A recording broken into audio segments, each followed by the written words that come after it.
எசேக்கியேல் தீர்க்கதரிசியின் புஸ்தகம் 36ஆம் அதிகாரம் 34ஆம் வசனம். எந்த இடத்தில் நமக்கு பிரயோஜனம் படாது, ஆசீர்வாதமாய் இருக்காது, அது சீரழிந்து போய்விட்டது, அழிந்து விட்டது, இதெல்லாம் நமக்கு தேவையா? ஆனா இந்த விதமான கிரியைகள், எந்த விதமான இடம் பாழாய் போயிருக்கிறதோ, பார்வைக்கு அது பாழாய் கடந்ததோ, கர்த்தர் அதை எப்படி மாத்துறார் தெரியுமா?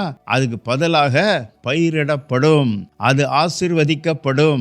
இந்த இடம் சகல விதத்திலும் ஆசீர்வாதமாக இருக்கும். இதுவரைக்கும் அது சாப பூமியாய் இருந்தாலும் நீ அந்த இடத்தை எடுத்திருக்கிறபடினால் உனக்கு அது ஆசீர்வாதமாக இருக்கும்.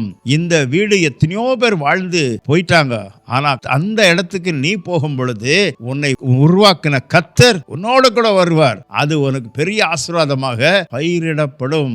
ஆசீர்வாதமாக அந்த இடம் உனக்கு கர்த்தர் சகல விதத்தையும் சூழ்நிலைகளையும் கர்த்தர் மாற்றி அமைப்பார். கர்த்தர் உன்னை காத்துக் கொள்வாராக. ஆமென்.